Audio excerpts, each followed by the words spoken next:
Master minds commerce చదవాలనుకునే 10th inter విద్యార్థుల తొలి ఎంపిక. కానీ నేను చాలా వరకు నేను యాక్ట్ చేసిన పిక్చర్లు కన్నడం కానీ తెలుగు కానీ పావులతో ఎక్కువ యాక్ట్ చేశాను నేను. ఒక పిక్చరు తెలుగులో కాంతారా గారు నేను అదృష్ట దేవత అనే ఒక పిక్చర్. అవునవును, గొప్ప సినిమా. అది యూట్యూబ్లో లేచి చూశాను. ఫుల్గా నాగలోకం సెట్ వేశారండి, పెద్ద నాగలోకం సెట్టు. అందులో మాస్టర్ ఎవరంటే హీరాలాల్ మాస్టర్.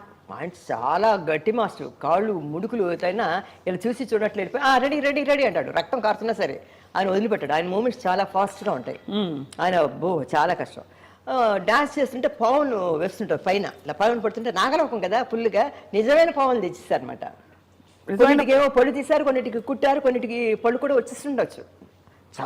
సెట్ నిండా పావులు. ఆసారి ఏమైందంటే మా మదరు ఎప్పుడు షూటింగ్కి వచ్చేది కాదు, మా అక్కయ్య వచ్చేది అనమాట. ఒకరోజు షూటింగ్ చూడాలండి అమ్మాయిది, ఒకరోజు షూటింగ్ చూడాలి. మా అక్కయ్యింది రారా అదృష్ట దేవత షూటింగ్ ఉంది అని తీసుకువచ్చింది. మా అక్కయ్యని తీసుకొస్తే మా మదర్ వచ్చి సెట్లో కూర్చున్నారు. కూర్చునేసరికి బావును గేవులు పైన వేస్తూ మూమెంట్ చూస్తుంటే అమ్మో వద్దు షూటింగ్ వద్దు, ఏమొద్దు, మా అమ్మాయిని ఏమైనా చేసేస్తే వచ్చి షూటింగ్ వద్దు రా రా రా గోల పెట్టేసింది మా అమ్మ. మా అక్కని నిన్ను తీసుకొని రావద్దన్నాను, నువ్వు వచ్చావు, అదే షూటింగ్ అంతే, అదే కరాదులే. నాకేంటి ఆ మూమెంట్ చూసినప్పుడు కింద పావులు ఉన్నాయి కదా, తొక్కేస్తే అది ఎక్కడ బాబోయ్ చాలా బోల్డ్ పావులు రియల్ అండి బాబు. ఎంత కానీ ఎంత అసలు మామూలుగానే పాకేదేమైనా చూస్తేనే ఒకలా అనిపిస్తుంది. బుస్స కొడుతుంటది పెద్ద పెద్ద పావులు పట్టుకొని ఆ పాట అది బుస్ బుస్ అని కొడుతుంటుంది అనమాట. నాకు భలే సర్దా ఇస్తుంది. నాకు పావులు అంటే చాలా ఇష్టం అనమాట. ఎందుకంటే చిన్నప్పుడు స్కూల్కి వెళ్ళేటప్పుడు ఈ నాగస్వరం వినబడితే అయిపోయేదాన్ని నేను. అయిపోయి ఆ నాగస్వరం ఊతారు కదా, అది వింటూ ఉండేదాన్ని. తర్వాత హిందీ పిక్చర్ కూడా వైజయంతిమాల గారు యాక్ట్ చేశారు, నాగిన్ అనే పిక్చరు. అందులో అంతా నాగస్వరం అంటే నాకు చాలా ఇష్టం అనమాట. ఆ పావులతో ఆ నాగస్వరం అని నాకు ఎందుకో ఆ పావులతో చాలా పిక్చర్లు యాక్ట్ చేశాను. మళ్ళీ ఏనుగులతో, గుర్రాలతో, ముసలితో, కోతులతో, కుక్కలతో అన్నిట్లో యాక్ట్ చేశాను. ఎలుగుబంట్లు అవన్నీ రియల్ దీంతోనే యాక్ట్ చేశాను. ముసలిగా అన్నీ పులులు, సింహాలతో కూడా యాక్ట్ చేశాను రియల్గా. సింహంతో ఫోటో కూడా ఉంది మలయాళంలో. అదేంటంటే కడలమ్మ పഴశ్శిరాజా అని పిక్చర్లు, మలయాళం పిక్చర్స్ చాలా పిక్చర్లు యాక్ట్ చేశాను లేమా. ఓ పిక్చర్లో అయితే ముసలి వచ్చి పట్టుకొని కాళ్ళు లాగేస్తుండదు, చీర లాగా రియల్. ఇప్పుడులాగా గ్రాఫిక్స్ అవి ఇప్పుడు ఏంటి పాములు అనేసరికి ఇళ్ళలో వచ్చి అన్ని సీరియల్లో వాటి పాములు వచ్చేస్తున్నాయి. అది సర్వసాధారణం అయిపోయింది ఇప్పుడు. గ్రాఫిక్స్ లేకుండా ఏది లేదు, నడుస్తుంటే నిప్పులు వస్తున్నాయి, ఎగురుతున్నారు ఫైటింగ్లో వాటిలో. అప్పుడు హీరోలు కూడా చూడండి, కాంతారావు గారు కానీ రామారావు గారు కానీ ఫైటింగ్ చేసేటప్పుడు బరువుగా ఉండేది, కత్తులు చాలా వెయిట్ జాస్తి అనమాట. దాంతో ఫైటింగ్ చేసేవారు వాళ్ళు. ఆ పట్టుకోవటమే మనం మొయ్యలేము. నాకు అలానే 2 పిక్చర్లు నేను ఫైటింగ్ చేశాను అనమాట. అవునా? ఎందుకంటే ఒకటి వచ్చి తమిళ్లో వచ్చి కుడియిరంద కోల్ అనే పిక్చర్లో ఎంజీఆర్తో ఉన్బాళం ఎన్మియం అని ఫైటింగ్ చేయాలన్నమాట. ఇలాగా అది ఒకటి చేశాను. తర్వాత నా తెలుగులో కాంతారావు గారు నేను 1 2 3 అని ఒక సాంగ్ ఒకటి ఉంది అనమాట, జోడిస్తే అని ఏదో ఒక సాంగ్ ఉంది, అందులో చేశాను. నాకు చాలా పాములతో, కుక్కలతో, ఎలుగుబంటులతో బాగా అనుభవం. ఏనుగు మీద కూడా కూర్చొని చేయించుకున్నాను. అమ్మ, మీకు మీ హీరోల అందరిలో ఎవరి సరసన నటించడం మీకు బాగా ఒక తృప్తిని, ఒక మంచి క్యారెక్టర్ చేసాము లేకపోతే మంచి సినిమా చేసామని ఫీలింగ్ వచ్చేది? ఎంజీఆర్ గారితో నటించారు, ముందు వరుసపెట్టి చూద్దాం. కాంతారావు గారు, ఎంజీఆర్ గారు, ఏఎన్ఆర్ గారు, రామారావు గారు, అందరితో నటించారు కదా, ఎవరితో మీకు బాగా తృప్తిగా అనిపించేది? అమ్మా, ఆ కాలంలో హీరోస్ అంటే టాప్ హీరోస్ తెలుగులో చెప్తాను. ఫస్ట్ మన తెలుగు ఛానల్ కనుక నాగేశ్వరరావు గారు, రామారావు గారు, కాంతారావు గారు, జగ్గయ్య గారు, 4 పెద్ద హీరోస్. అవును. దాని తర్వాత వచ్చినవాడు శోభన్ బాబు, కృష్ణ గారు, హర్నాథు, రామకృష్ణ. అవును. నలుగురు స్టెప్ బై స్టెప్ వచ్చారు. మేము చిన్నప్పుడు నాగేశ్వరరావు గారు, రామారావు గారు, జగ్గయ్య గారు, కాంతారావు పిక్చర్లు చూసి పెరిగిన వాడం, చిన్న పిల్లలం మేము. అవును. వాళ్ళు మాకు దేవుళ్ళు లాగానే మాకు ఉండిపోతారు మా మనసులో. ఎందుకంటే రామారావు గారిని చూస్తే కృష్ణుడుగా, రాముడుగా అదే మాకు మనసులో ఉండిపోతాయి. వాళ్ళతో యాక్ట్ చేస్తున్నాం అంటే కూడా మనకి చాలా ఇదిగా ఉంటుంది. వాళ్ళతో అనుభవం అంటే వాళ్ళు చూస్తామా యాక్ట్ చేస్తామా అని కూడా ఊహించని టైంలో వాళ్ళతో యాక్ట్ చేయడం మహాభాగ్యం. అంతే కదా? అంతే.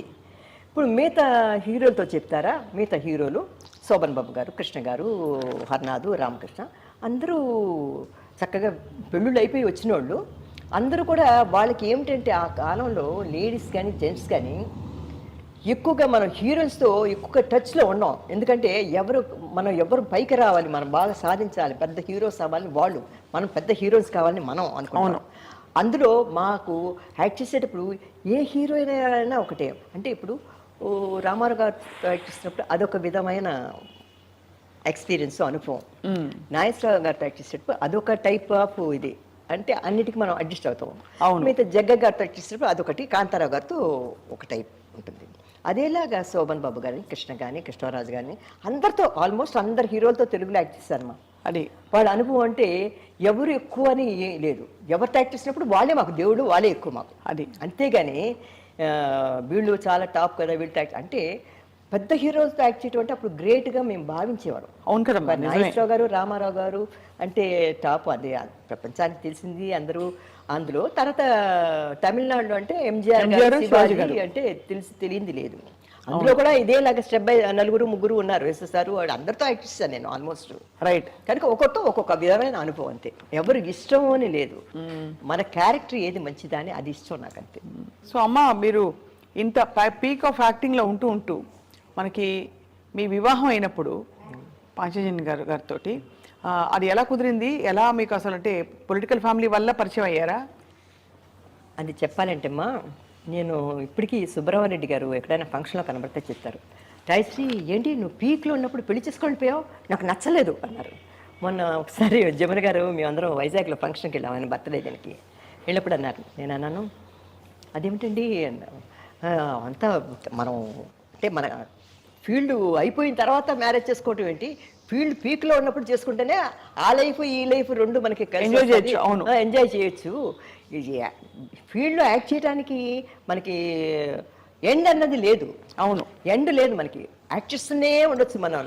ఏంటి హీరోయిన్ చిన్నపిల్ల దగ్గర నుంచి, అమ్మ వేషాల దగ్గర నుంచి, అక్క వేషాల దగ్గర నుంచి, వదిన వేషాల దగ్గర నుంచి, అమ్మమ్మ వేషాలు, నాయనమ్మ వేషాలు, ముసలి వేషాలు అన్నీ యాక్ట్ చేయొచ్చు. యాక్టింగ్కి ఎండ్ లేదు. నన్ను అడిగితే ఒక ఆర్టిస్ట్కి ఎండ్ లేదండి. అవును, కుంటిదానిలో కూడా యాక్ట్ చేయొచ్చు, కూర్చొని యాక్ట్ చేయొచ్చు, ఏదైనా యాక్ట్ చేయొచ్చు. కరెక్ట్. కానీ మ్యారేజ్ అనే దానికి ఒక లిమిట్ ఉంది, పిల్లల్ని కంటానికి అనేది ఒక లిమిట్ ఉంది, దానికి ఒక ఏజ్ ఉంది. ఆ ఏజ్లో ఇది మనం చేయకపోతే లైఫ్ వేస్ట్ అయిపోయింది మన లైఫ్. ఇంకా వయసు అయిపోయిన తర్వాత మనం మ్యారేజ్ చేసుకొని లాభం లేదు. వయసు అయిపోయిన తర్వాత ఇంకా పిల్లల్ని కనలేము. అవును, ఇంకా మ్యారేజ్ కాదు, ఇది లైఫ్లో అలా ఉండిపోవాల్సి వస్తుంది. కనుక ఏ వయసుకి తగినట్లు ఆ వయసులో వచ్చేయటం. అది మా ఆయన్ని నేను వచ్చి పొలిటీషియన్ అంటే నాకు ఎన్నో సంబంధాలు చూశారండి మా ఇంట్లో. అంటే నాకు మా మదరు పెద్దవాడని చెప్పాను కదా, లేటుగా పుట్టాను కదా, మా మదర్ చనిపోయారు 1973లో చనిపోయారు. మా మదరు ఆవిడ చనిపోయినప్పుడు ఒక పిక్చర్ యాక్ట్ చేస్తున్నాను నేను, భానుమతి గారు, సరోజాదేవి అందరం, పత్తుమాద బంధం. ఆ పేరు వింటేనే అది మీకు తమిళ్ తెలీదు. 10 మాసాలు అంటే 10 మాసాలు మోసిన అనుబంధం అంటారు కదా, 10 మాద బంధం అనే పిక్చర్లో నేను యాక్ట్ చేసినప్పుడు ఆ పిక్చర్ ఊటీ గీటీ అంతా తీసారు, అయిపోయింది ఫుల్గా. లాస్ట్లో క్లైమాక్స్ సీన్ కొద్దిగా బోల్డ్ గెటప్ నాదిను సరోజాదేవిది. అంటే కొద్దిగా ఒక ఏబిఎం రాజు, మీ అందరం, ముత్తురామన్ అందరూ ఉన్నారు, రవిచంద్రన్ అందరూ ఉన్నారు. ఆ క్లైమాక్స్లో అందరూ, భానుమతి గారు, ఏమన్ రాజు, సరోజాదేవి, నేను, భానుమతి అందరు ఆర్టిస్టులు ఉన్నారు. ఆ టైం అప్పుడు క్లైమాక్స్ అప్పుడు మా మదర్కి నైట్ ఒక విధమైన ఏకాదిర్పులాగా వచ్చి ఆవిడ హాస్పిటల్ అడ్మిట్ చేయటం. హాస్పిటల్లో ఉన్నప్పుడు ఆ షూటింగ్ ఎడుతున్నప్పుడు నాకు డైలాగులు మాట్లాడాలి. నేను వచ్చి నా భర్తని ఆ సరోజాదేవికి అప్పగించాలన్నమాట. నా మూడు నీకు అప్పగిస్తున్నాను, నువ్వు పెళ్లి కాకముందే బిడ్డను కన్నావు అని ఒక డైలాగ్ చెప్తుంటే మాట నొక్కేసినట్లుంది, డైలాగ్ రావటం లేదు. గుర్తుందమ్మా డైలాగ్? అది ఇది గుర్తు కూడా లేదమ్మా, నాకు మతిమరుపు కూడా వచ్చింది. ఆ సినిమా అప్పుడు నాకు చాలా దెబ్బతిన్నా నేను నా లైఫ్లో. అప్పుడు మా షూటింగ్ కట్ అన్నాను. తాత ఇంటికి వచ్చి ఇలా కూర్చున్నాను అనమాట, బ్రేక్ లంచ్ అవర్లో ఇంటికి వచ్చి ఇలా కూర్చున్నప్పుడు మా బ్రదర్ నాడు మా హాస్పిటల్లో ఉంది, లేడీ వెల్లింగ్టన్ హాస్పిటల్లో మా మదర్. గబగబని మా బ్రదరు మా అక్కయ్య ఫోన్ చేసింది హాస్పిటల్ నుంచి. మా బ్రదర్ వచ్చి అన్నాడు అనమాట. నేను కూర్చొని ఏంట్రా ఏంటి అన్నాను. మా బ్రదర్ అంటే అదే అక్కయ్య కొడుకు. ఏంటంటే ఏం లేదు రారా హాస్పిటల్కి వెళ్తాం అన్నాడు మా బ్రదరు. అప్పుడు నేను మేకప్తో ఉన్నాను, మళ్ళీ 2 o'clock షూటింగ్కి వెళ్ళాలి, లంచ్కి వచ్చాను అనమాట. కాబట్టి అలా వెళ్ళేసరికి మా మదరు అయ్యో చూడండి హాస్పిటల్ పొల్లి లాక్కొని ఇచ్చేసేసరికి ఆ మేకప్తో గెటప్తో ఆ ఒళ్ళు గట్తో నాకు చాలా బాధ కలిగింది. దాంతో భోజనం మానేశాను. మా అమ్మ అంటే అంత అఫెక్షన్ నాకు. చాలా బాధపడి అసలు పిక్చర్ కంప్లీట్ చేయడానికి కూడా వెళ్ళలేదు. వాళ్ళు కూడా నన్ను కట్ చేసి ఆ క్లైమాక్స్లో ఇది భానుమతి గారు అందరూ వచ్చారు పాపం మన ఇంటికి. శివాజీ గణేష్ వీళ్ళందరూ వచ్చారు పలకరింపుకి. అందరూ వచ్చి మా అక్కని చూసి షాక్ తినేవారు. ఈవిడ కదా అమ్మ, ఇదేంటి అమ్మ చచ్చిపోయినట్టున్నారు, ఈవిడ కూర్చొని ఉంది మా మదర్ని చూసి. తర్వాత చనిపోయిన తర్వాత మా సిస్టర్ అన్నారు, అమ్మ ఇంకా చాలు నువ్వు యాక్ట్ చేసింది, మీ మదర్కు చనిపోయారు, అదే మన అమ్మ చనిపోయింది కదా, నాకైతే నా కొడుకులకి పెళ్లి చేశాను, అందరు లైఫ్లో సెటిల్ అయిపోయారు, మనవరాళ్ళు అందరూ పుట్టేశారు కూడా, నీకు మ్యారేజ్ చేయకుండా అలా వదిలేసి, అంటే మా అక్కకి ఆవిడ ఏజే కదా నాకంటే, నాకేమైనా అయిపోయిందంటే నువ్వు ఒక్కదాని అయిపోతావు, నా పిల్లల్ని సెటిల్ చేసి నేను చేయలేదు లైఫ్లో అని అంటారు, కనుక నువ్వు లైఫ్లో సెటిల్ అవ్వాలంటే నువ్వు పెళ్లి చేసుకొని ఎన్నో సంబంధాలు చూశారు. నాకు మా అమ్మ చచ్చిపోయిన తర్వాత చీచి వద్దు, నాకు పెళ్ళొద్దు, వద్దు అని అనుకొని పెళ్లి చేసుకోవడానికి ఇష్టపడలేదు నేను. మా అక్కయ్య ఫోర్స్గా కొద్దిగా లేదు ఎలానో సరి చేసుకొని, అప్పుడు ఏదో ఒక మ్యారేజ్కి వెళ్ళినప్పుడు సీతా అనసూయ అని పాటలు పడేవారు పాతకాలం.